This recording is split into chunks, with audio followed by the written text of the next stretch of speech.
Doctors చెప్తారు అసలు rice ఎక్కువ తినకూడదు. సరే దానికి మరి మేము ఫస్ట్ నుంచి రైస్ తింటున్నాం కాబట్టి ఇంకో ఆప్షన్ ఏదైనా ఉందా అంటే బ్రౌన్ రైస్ అని చెప్తున్నారు.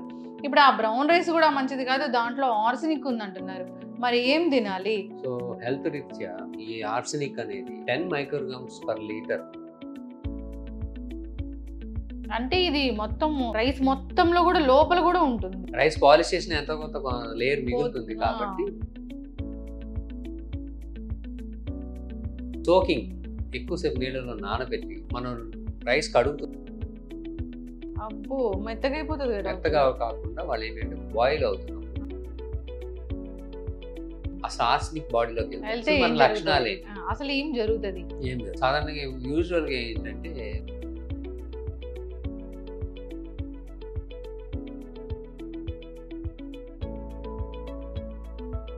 Welcome to BRK news healthy life style with Lakshmi.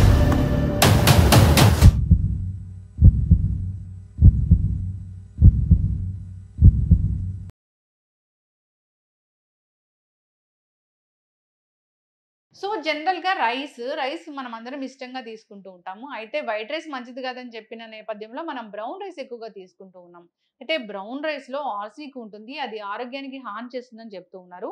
అసలు ఆర్సెనిక్ ఏంటి, ఇది ఆరోగ్యానికి ఎలా హాని చేస్తుంది, అసలు బ్రౌన్ రైస్ అని మనం దేన్ని అంటాము, బ్రౌన్ రైస్ తీసుకుంటే నిజంగానే అనారోగ్య సమస్యలు వస్తాయా, మరి అనారోగ్య సమస్యలు రాకుండా బ్రౌన్ రైస్ని తీసుకోవడం ఎలాగా, దీని గురించిన పూర్తి వివరాలు తెలుసుకుందాం. ఈరోజు మనతో పాటు ఉన్నారు ప్రముఖ pulmonologist and ICU specialist doctor Ravindra గారు. డాక్టర్ గారు నమస్తే అండి. నమస్తే. డాక్టర్ గారు, డాక్టర్స్ చెప్తారు అసలు రైస్ ఎక్కువ తినకూడదు, రైస్ తీసుకుంటే డయాబెటీస్ వస్తుంది ఇలా చెప్తూ ఉంటారు. సరే దానికి మరి మేము ఫస్ట్ నుంచి రైస్ తింటున్నాం కాబట్టి ఇంకో ఆప్షన్ ఏదైనా ఉందా అంటే బ్రౌన్ రైస్ అని చెప్తున్నారు. ఇప్పుడు ఆ బ్రౌన్ రైస్ కూడా మంచిది కాదు, దాంట్లో ఆర్సెనిక్ ఉందంటున్నారు. మరి ఏం తినాలి? అసలు ఓవరాల్గా బ్రౌన్ రైస్ని దేన్ని బ్రౌన్ రైస్ అంటాము? సో మరి ఏం ఏం తీసుకోవాలి? బ్రౌన్ రైస్ తీసుకునేటప్పుడు జాగ్రత్తలు ఏంటి? నిజంగానే ఆర్సెనిక్ ఉంటుందా? ఆర్సెనిక్ అనేది అంత ప్రమాదకారా? ఈ brown rice and arsenic problem only in south India. అంటే యాక్చువల్లీ ఏంటంటే మనకి యూనివర్సల్గా ప్రపంచంలో ఏ ఏరియాకి వెళ్ళినా ఈ వాటర్లోను, ఎన్విరాన్మెంట్లోను, వెజిటబుల్స్లోను ఈ ఆర్సెనిక్ అనేది ఎంతో కొంత బాడీలోకి వెళ్తుంది. సో హెల్త్ రీత్యా ఈ ఆర్సెనిక్ అనేది 10 మైక్రోగ్రామ్స్ పర్ లీటర్ కన్నా ఎక్కువ ఉంటేనే ప్రాబ్లం వస్తుంది. సో 10 మైక్రోగ్రామ్స్ పర్ లీటర్ వరకు పర్మిసిబుల్. కాకపోతే ఇండియాలో ఏమవుతుందంటే కొన్ని చోట్ల వాటర్ అనేది దొరకదు. సో పోర్టబుల్ వాటర్ అవైలబిలిటీ లేని చోట్ల వాళ్ళు ఏం define up to 50 micrograms per litre also it's safe అని డిక్లేర్ చేశారు. అయితే ఈ వాటర్ వరి అనేది ఉంది కదా, ఈ సౌత్ ఇండియన్ సాయిల్స్ లో ఈ ఆర్సెనిక్ ఎక్కువ ఉండటం వల్ల ఈ వరి పంట పండించినప్పుడు చాలా నీళ్లు ఉంచుతారు అక్కడ. మనము నీళ్లలో మునిగేటట్టు ఉంచి వాటర్ ఎక్కువగా ఉంచి పండించడం వల్ల ఆ వాటర్ లో ఉన్నటువంటి ఈ సాయిల్ లో ఉన్నటువంటి ఆర్సెనిక్ ని ఈ రైస్ ప్లాంట్ అనేది వాటిని ఆ రైస్ గ్రెయిన్ లో కాన్సన్ట్రేటెడ్ గా ఆర్సెనిక్ ని డిపాజిట్ చేస్తుంది. దట్ ఈస్ వాట్ ఆర్సెనిక్ అనేది. అంటే మామూలుగా ఉన్నదానికన్నా అది ఎక్కువగా అక్కడ డిపాజిట్ అయిపోతుంది. దట్ ఈస్ బికాస్ ఆఫ్ దాని మెటబాలిజం. ఆ వాటర్ నుంచి తీసుకొని అక్కడ స్టోర్ చేసేస్తుంది. సో ఆ గ్రెయిన్ లోకి వెళ్ళిపోతుంది, గింజల్లోకి వెళ్ళిపోతుంది. ఈ గింజల్లోకి వెళ్ళటం అనేది కంపేర్ చేస్తే north India versus south India, Pakistan ఇట్లో ఓన్లీ సౌత్ ఇండియాలో ఎక్కువ ఉంది. North Indian rice is safe, కానీ మనకు వచ్చేసరికి సౌత్ ఇండియాలో ఎక్కువ రైస్ తింటాం స్టేబుల్. సో వీరి దాకా brown rice versus white rice. ఈ రైస్ ధాన్యం వడ్ల గింజ అంటాం. ఈ వడ్ల గింజని పైన ఊక తీసేస్తే హస్క్ అంటారు. ఈ హస్క్ తీసేస్తే మిగిలిన దాన్ని బ్రౌన్ రైస్ అంటారు. అంటే మనకి ఎప్పుడైనా ఒక విత్తనం టెంక పగలు కొట్టే మా లోపల దాంతో కాటిలిడాన్స్ పప్పులు దాని మీద ఒక కోటింగ్ ఉంటుంది, స్కిన్ అనే కవచం. సో సీడ్ కోట్ అంట. ఈ సీడ్ కోటు ప్లస్ లోపల ఎండాస్పర్ము అంటే మొలకెత్తడానికి కావాల్సినటువంటి ఫుడ్ మెటీరియల్ ఈ సీడ్ స్టోర్ చేసుకుంటారు కాటిలిడాన్స్. అది ప్లస్ జర్మ్ సెంటర్ మొక్క, చిన్న మొలక ఉంటుంది. ఇవన్నీ కలిపి ఉండేదాన్ని సీడ్ అంటాం. ఈ సీడ్ పై కోటే ఈ బ్రౌన్ రైస్ యొక్క సో ఈ రైస్లో ఏంటంటే దాన్ని హస్క్, దాన్ని బ్రాన్ పార్ట్ అంటారు, తౌడు అంటే మనం పాలిష్ చేస్తారు. ఈ పాలిష్ చేసి తౌడు తీసేస్తారు, దాన్ని ఎల్యూరాన్ లేయర్ లేదా బ్రాన్ పార్ట్ అంటారు. ఈ మోస్ట్ న్యూట్రిషనల్ వాల్యూ ఉన్నటువంటి పార్ట్ ఏదంటే ఆ బ్రాన్ పార్ట్. న్యూట్రిషన్స్ అన్ని అందులోనే ఉంటాయి. అంటే మనకి విటమిన్ డెఫిషియన్సీ వచ్చి ఇక్కడ యాంగులర్ కీలైటిస్ అని వస్తుంది, థైమిన్ అని కావాలి, ఇవన్నీ ఆ ఎల్యూరాన్ లేయర్ లో ఉంటాయి. ఈ ఎల్యూరాన్ లేయర్ లోనే ఫైబర్ ఉంటుంది, అంటే పీచు పదార్థాలు ఉంటాయి. అలానే ఈ గ్లైసిమిక్ ఇండెక్స్ అంటారు, మీరు విన్నారో లేదు. ఈ గ్లైసిమిక్ ఇండెక్స్ అనేది ఏంటంటే మనం ఫుడ్ ఎప్పుడైనా తిన్నప్పుడు మనం సడన్ గా ఈ గ్లూకోజ్ అనేది బ్లడ్ లోకి రిలీజ్ అయిపోయి ఎనర్జీ వచ్చేస్తుంది, ఇన్స్టాంట్ ఎనర్జీ అంటే. ఈ ఇన్స్టాంట్ ఎనర్జీ రాకుండా స్లోగా షుగర్స్ రిలీజ్ చేస్తూ బ్లడ్ లో పీక్స్ పెరగకుండా మెయింటైన్ చేసేటువంటి మెకానిజం అనేది ఈ పీచు పదార్థాల్లో ఉంటుంది. ఈ పీచు పదార్థాలు ఉండటం వలన బ్రౌన్ రైస్ కి గ్లైసిమిక్ ఇండెక్స్ తక్కువ ఉంటుంది, ఈ వైట్ రైస్ కి గ్లైసిమిక్ ఇండెక్స్ ఎక్కువ ఉంటుంది. అందుకని షుగర్ ఉన్న వాళ్ళు ఈ వైట్ రైస్ తినొద్దు అంటారు. సో ఆ గ్లైసిమిక్ ఇండెక్స్ ఎక్కువైపోతుంది. షుగర్ ఉన్న వాళ్ళే కాదు, షుగర్ ఎవరికైనా కానీ సడన్ గా వచ్చేసి. సో ఆ తౌడు ఉన్నది అంటే యాక్చువల్గా అల్యూరాన్ లేయర్ ఉన్నటువంటి బ్రౌన్ రైస్ అనేది హెల్త్ వైజ్ యాక్చువల్గా మంచిది. కానీ ఇప్పుడు చెప్తుంది ఏంటంటే ఈ అల్యూరాన్ లేయరే ఎక్కువగా ఈ ఆర్సెనిక్ ని స్టోర్ చేసుకుంటున్నాయి, కాబట్టి ఈ బ్రౌన్ రైస్ అనేది కొంచెం తింటే ఆర్సెనిక్ లెవెల్స్ ఎక్కువ వెళ్ళిపోతున్నాయి. సో దిస్ ఫినామినా ఇది ఇప్పుడు కనుక్కున్నది కాదు, ఇప్పటి నుంచి ఉన్నది కాదు. మనకు ఒక 100 సంవత్సరాల క్రితం నుంచి చూసుకుంటే కూడా ఈ బ్రౌన్ రైస్ తింటున్న వాళ్ళకి ఈ ఆర్సెనిక్ అనేది బాడీలోకి వెళ్తూనే ఉంది, వెళ్ళకుండా అయితే లేదు. It is not now 100 years back or 50 years back, now it is going on. ఎందుకంటే అది స్టాండర్డ్ గా ఎన్విరాన్మెంట్ లో వాటర్ లోను సాయిల్ లోను అలా ఉన్నటువంటి నిక్షేపాలు ఆర్సెనిక్ అది వస్తూనే ఉంటుంది ఎన్విరాన్మెంట్ లో నుంచి. సో కంపేర్ చేస్తూ సో ఏంటంటే ఈ బ్రౌన్ రైస్ ఎక్కువగా తినే వాళ్ళకి ఎక్కువ లెవెల్లో బాడీలోకి ఈ ఆర్సెనిక్ అనేది వెళ్తుంది. అయితే కంపేర్ చేస్తే white rice versus brown rice తినే వాళ్ళలో there are no much difference. ఎందుకంటే వైట్ రైస్ తినేవాళ్ళు ఎక్కువ తింటారు, సో వాళ్ళలో ఆ percentage of arsenic white rice లో తక్కువ ఉన్నాయి, ఎక్కువ తినడం వల్ల దాదాపుగా వాళ్ళు మళ్ళీ బ్రౌన్ రైస్ తిన్న లెవెల్ కి ఈ ఆర్సెనిక్ లెవెల్ వచ్చేస్తుంది. అంటే ఇది మొత్తం రైస్ మొత్తంలో కూడా లోపల కూడా ఉంటుంది, కొంత కూడా ఉంటుంది. అందు నాట్ యాక్చువల్ గా మేజర్ గా పైనే, బట్ రైస్ పాలిష్ చేసిన ఎంతో కొంత లేయర్ మిగులుతుంది కాబట్టి that will be there. Second, ఈ బ్రౌన్ రైస్ వాళ్ళు తక్కువ తింటారు కాబట్టి అది ప్రాబ్లమాటిక్ గా అంత ఎఫికసీ లేదు. రెండు, లాంగ్ టర్మ్ స్టడీస్ లో హూ ఈస్ గెటింగ్ టాక్సిసిటీ. ఇప్పుడు ఈ వైట్ రైస్ వాళ్ళు కానీ మనం ఇప్పుడు రొటీన్ గా తీసుకుంటే ఒక కంట్రీలో ఒక half of the country totally rice dependent. ఈ రైస్ డిపెండెంట్ లో వాళ్ళు తింటున్నప్పుడు how many people are getting toxicities last 5 decades. ఈ పాయిజన్ యొక్క ఎఫెక్ట్స్, విషం ఎఫెక్ట్స్ ఎంతమందికి వస్తున్నాయి, ఎక్కడ పెద్ద ఎస్టాబ్లిష్మెంట్ గా లేవు. సో ఇప్పుడు సడన్ గా మనకి చెప్పి అది అవుతుంది అంటే కానీ, సో తెలిసినాక దాన్ని అవాయిడ్ చేసుకో. ఈ అవాయిడ్ చేసుకోవడానికి నెక్స్ట్ మెథడ్స్ ఏంటి అంటే, ఇప్పుడు ఈ రైస్ అనేది మనము చేస్తున్నాం కాబట్టి తినటం తప్పుతుందా? కొంతమందికి తప్పదు.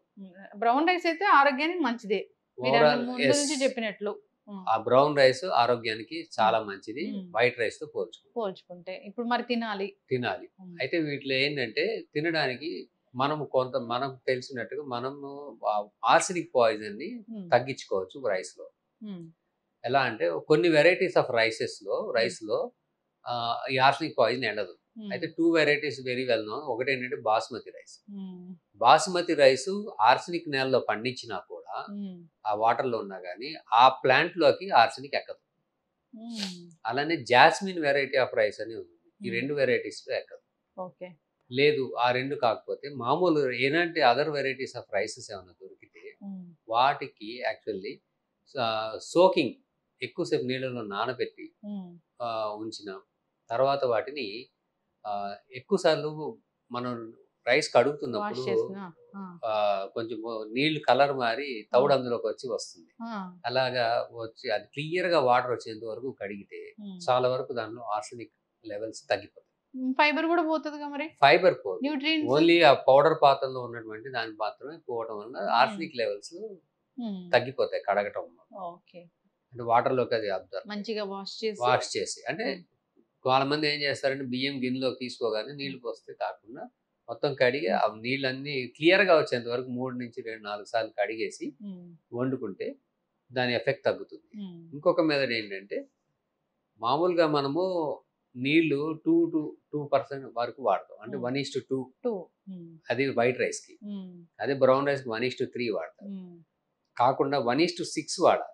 అబ్బో, మెత్తగా అయిపోతుంది కదా. మెత్తగా కాకుండా వాళ్ళు ఏంటంటే బాయిల్ అవుతున్నప్పుడు గంజి వార్చడం అంటారు.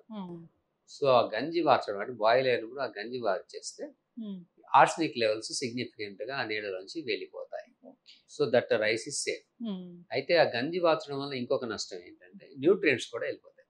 అవును, విటమిన్స్ అవి ఏవైతే వాటర్ లోకి వచ్చాయో, బట్ టాక్సిటీ అయితే మాత్రం సిగ్నిఫికెంట్ గా తగ్గించేసాయి. చాలా మంది గంజి కూడా తాగమని చెప్తూ ఉంటారు, మంచిది అని. అంటే ఇప్పుడు వెన్ వీఆర్ కన్సిడరింగ్ బై మనకు ఒక కన్సర్న్ ఉంది, అది ఆర్సెనిక్ మనం అవాయిడ్ చేయాలి. అదర్వైజ్ ఆ గంజి వార్చినప్పుడు అది అదే ఆ న్యూట్రియంట్స్ అందులో ఉంటాయి కాబట్టి అది దాని మంచిదని మరి తాగమంటారు, ఈ పాయిజన్ ఎఫెక్ట్ కాకుండా.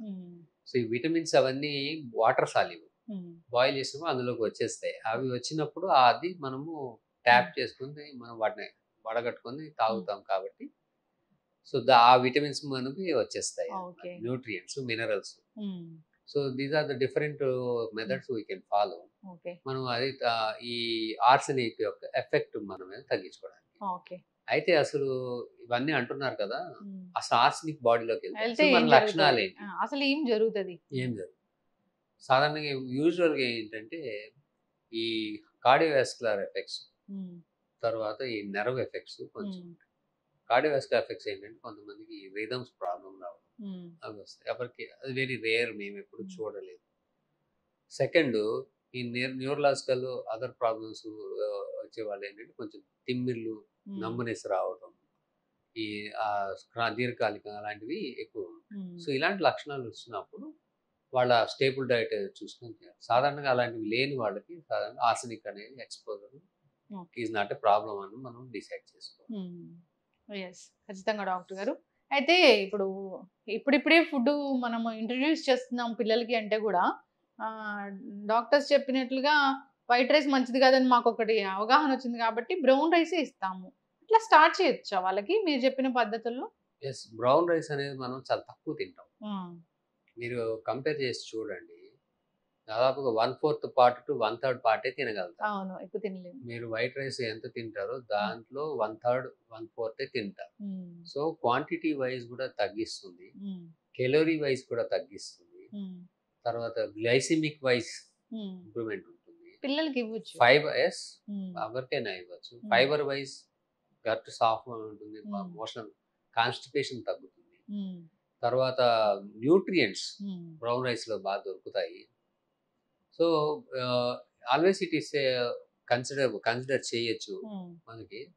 ఇంకా కొంత భయం ఉన్న వాళ్ళకు మిక్స్ చేసుకోండి. మిక్స్ అంటే కొన్ని ఇప్పుడు చాలా మంది చాలా మిల్లెట్స్ వచ్చేసాయి తింటున్నారు, అలానే అదర్ వీట్ తింటున్నారు. సో సమ్ పార్ట్ అది రీప్లేస్ చేసుకుంటూ దాన్ని అది కొంత ఇది కొంత చేస్తే ఇంకా కంటెంట్ తగ్గుతుంది. దాని ద్వారా యాక్చువల్గా మీరు ఎవరైనా ఒకవేళ రియల్లీ కన్సర్న్స్ ఉండి కొంతమంది చెప్పగానే భయపడిపోతున్నారు, అలాంటి కన్సర్న్స్ ఉన్నవాడు they can replace, partially replace and limitedly take, so that everything అంటే అన్ని కలిపి తింటున్నట్టుగా కూడా ఫీలింగ్ ఉంటుంది. So these are all different methods వాళ్ళు మిక్స్ అండ్ మ్యాక్స్ వాళ్ళు చేసుకోవచ్చు. అయితే డాక్టర్ గారు ఇప్పుడు ఎప్పుడైనా డయాబెటిక్ పేషెంట్స్ ఉన్నారనుకోండి, బ్రౌన్ రైస్ తినమని చెప్తారు. బ్రౌన్ రైస్ తీసుకున్నప్పుడు వాళ్ళకి ఎందుకు డయేరియా ఇష్యూ అనేది మనం చూస్తాము? బ్రౌన్ రైస్ అనేది అదే యాక్చువల్లీ ఏంటంటే ఫైబర్ ఎక్కువ ఉంటుంది, సో గట్ మోటిలిటీ పెరుగుతుంది. సో అందువల్ల అది డయేరియా కాకపోయినా అది కొంచెం మొబిలిటీ వచ్చి ఫ్రీ మోషన్ అవుతుంది. సెకండ్, కొంతమందిలో మెట్ఫార్మిన్ లాంటి వాడుతున్న వాళ్ళకి ఉమ్, లూజ్ మోషన్స్ అవుతాయి, ఉమ్, కొంతమందికి ఉమ్, పడక. అలాగా కాంబినేషన్ లో అవటమే తప్పితే ఉమ్, బ్రౌన్ రైస్ డైరెక్ట్ గా కాజ్ చేస్తుంది డయేరియా అనేది లేదు. Very rare. Um, usual white rice ఏంటంటే కాన్స్టిపేషన్ ఇస్తుంది, um, brown rice good gut మొటిలిటీని ఇస్తుంది. yes. ఈ అయితే మెట్ఫార్మిన్ వల్ల అయితే వస్తుంది. కొన్ని మందుల వల్ల, కొన్ని అకార్బోస్ అనేస్తాం, కొన్ని ఫుడ్ అబ్జర్వ్ అవ్వకుండా, కార్బోహైడ్రేట్స్ అబ్జర్వ్ అవ్వకుండా, వాటి వలన కొంత డయేరియాస్ వస్తాయి. సో ఏ కాంబినేషన్లో ఏమవుతుందో మనకి ఇంక్లూడింగ్ మెడిసిన్స్ కూడా కన్సిడర్ చేయాల్సిన అవసరం ఉంటుంది డయాబెటీస్లో. ఓన్లీ డైట్ ఒక్కటే కాకుండా ఆ కాంబినేషన్ రెండు ఆలోచించాల్సిన అవసరం ఉంది. ఓవరాల్ గా అయితే బ్రౌన్ రైస్ మంచిది. బ్రౌన్ రైస్ మంచిది. రెడ్ రైస్ అని చెప్తారు, అదేంటి? ఇది బ్రౌన్ రైస్ సంబంధించింది కాదా? రెడ్ రైస్ అనేది ఒక వెరైటీ ఆఫ్ రైస్. రైస్ అంతే. రెడ్ రైస్ అది ఆ పైన కోటింగ్ ఏదైతే ఉందో aleurone layer dark brown red colour లో, బ్రౌనిష్ రెడ్ కలర్ లో ఉంటుంది. దీన్ని కొంతమంది దాన్ని నవారా రైస్ అని కూడా అంటారు. ఇది వెరీ హార్డ్ ఉంటుంది. బ్లాక్ దాని నవారా అంటామా, రెడ్ దాని Navara? Red rice. Red rice దాన్ని మరీ డార్క్ బ్లాక్ అంటారు, బట్ నవారా రైస్ అంటే అదే కలర్. మంచిదేనా డాక్టర్ గారు? That is very healthy. అయితే అది వండుకోవడానికి కూడా మేము అన్నట్టుగా బ్రౌన్ రైస్ కూడా అన్నా కూడా ఎక్కువ, ఈవెన్ దాన్ని ఎక్కువసేపు సోక్ చేయాలి వాటర్లో, నానబెట్టినాక మాత్రమే వండగలుగుతారు. సో యాక్చువల్గా గ్లైసిమిక్ ఇండెక్స్ తక్కువ ఉంటుంది. So that is very ideal for diabetics. And బాగా న్యూట్రిషనల్ కూడా ఉంటుంది, కానీ అది కాస్ట్ బాగా ఎక్కువ, ప్రొడక్షన్ చాలా తక్కువ ఉంటుంది. సో వెరీ రేర్ కొంతమంది మాత్రమే అది వాడుతుంటారు. ఓకే.